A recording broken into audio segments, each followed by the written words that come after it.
രണ്ട് ദിനവൃത്താന്തം അധ്യായം 17. യഹോശാഫാത്ത്. ആസായ്ക്ക് ശേഷം മകൻ യഹോശാഫാത്ത് രാജാവായി. അവൻ ഇസ്രായേലിനെതിരെ തൻ്റെ നില ഭദ്രമാക്കി. യൂദായിലെ സുരക്ഷിത നഗരങ്ങളിലും ഗ്രാമപ്രദേശങ്ങളിലും എഫ്രായിം ദേശത്തു നിന്ന് തൻ്റെ പിതാവായ ആസ പിടിച്ചെടുത്ത പട്ടണങ്ങളിലും പട്ടാളത്തെ നിയോഗിച്ചു. തൻ്റെ പിതാവിൻ്റെ ആദ്യകാല മാതൃകയനുസരിച്ച് ബാലിനെ സേവിക്കാതിരുന്നതിനാൽ കർത്താവ് യഹോശാഫാത്തിനോട് കൂടി ഉണ്ടായിരുന്നു. അവൻ പിതാവിൻ്റെ ദൈവത്തെ തേടുകയും അവിടുത്തെ കൽപ്പനകൾ അനുസരിക്കുകയും ചെയ്തു. ഇസ്രായേൽ രാജാക്കന്മാരുടെ മാർഗം സ്വീകരിച്ചതുമില്ല. കർത്താവ് യഹോശാഫാത്തിന് രാജ്യത്തിൻ്റെ പൂർണ്ണ നിയന്ത്രണം നൽകി. യൂദാ മുഴുവനും അവന് കാഴ്ചകൾ കൊണ്ടുവന്നു. അങ്ങനെ അവൻ്റെ ധനവും മാനവും പെരുകി. അവൻ കർത്താവിൻ്റെ മാർഗത്തിൽ ഉറച്ചു നിന്നു. യൂദായിലെ പൂജാഗിരികളും അശേര പ്രതിഷ്ഠകളും നശിപ്പിച്ചു. തൻ്റെ 3-ാം ഭരണവർഷം യഹോശാഫാത്ത് യൂദാ നഗരങ്ങളിൽ ജനങ്ങളെ പഠിപ്പിക്കാൻ ഉപദേഷ്ടാക്കളായി ബെൻഹായിൽ, ഒബാദിയ, സക്കറിയ, നെതനേൽ, മിഖായ എന്നിവരെ അയച്ചു.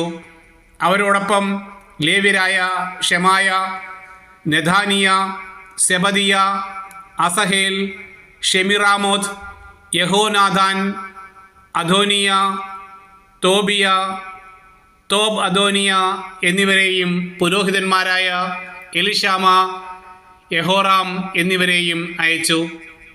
അവർ കർത്താവിൻ്റെ നിയമഗ്രന്ഥവുമായി യൂദാ നഗരങ്ങളിലെല്ലാം ചെന്ന് ജനത്തെ പഠിപ്പിച്ചു. യൂദായ്ക്ക് ചുറ്റുമുള്ള രാജ്യങ്ങളിൽ കർത്താവിനെക്കുറിച്ചുള്ള ഭീതി പരന്നതിനാൽ അവരാരും യഹോശാഫാത്തിനെതിരെ യുദ്ധത്തിന് പോയില്ല. ഫിലിസ്ത്യരിൽ ചിലർ യഹോശാഫാത്തിന് കാഴ്ചയായി ധാരാളം വെള്ളിയും മറ്റു സമ്മാനങ്ങളും കൊണ്ടുവന്നു. 7700 ചെമ്മരിയാടുകളെയും 7700 കോലാടുകളെയും അറബികൾ സമ്മാനിച്ചു. യഹോശാഫാത്ത് അടിക്കടി പ്രബലനായിക്കൊണ്ടിരുന്നു. യൂദായിലെങ്ങും കോട്ടകളും സംഭരണ നഗരങ്ങളും പണിതു. അവിടെ ധാരാളം വിഭവങ്ങൾ ശേഖരിച്ചു. ജെറുസലേമിൽ വീരയോദ്ധാക്കളുടെ വ്യൂഹങ്ങളെ നിയോഗിച്ചു. ഗോത്രക്രമത്തിൽ അവരുടെ പേരുവിവരം: യൂദാ ഗോത്രത്തിലെ സഹസ്രാധിപന്മാരുടെ തലവൻ അദ്ന. അവൻ്റെ കീഴിൽ 3,00,000 പടയാളികൾ. രണ്ടാമൻ യഹോഹനാൻ. അവൻ്റെ കീഴിൽ 2,80,000 പേർ. മൂന്നാമൻ സിക്രിയുടെ മകൻ അമസിയ. കർത്താവിൻ്റെ ശുശ്രൂഷയ്ക്കായി തന്നെ സമർപ്പിച്ച അവൻ്റെ കീഴിൽ 2,00,000 പേർ. ബെഞ്ചമിൻ ഗോത്രത്തിൻ്റെ സൈന്യാധിപൻ എലിയാദ.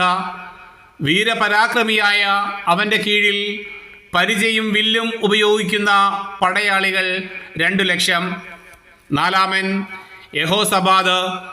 അവൻ്റെ കീഴിൽ ആയുധധാരികൾ 1,80,000.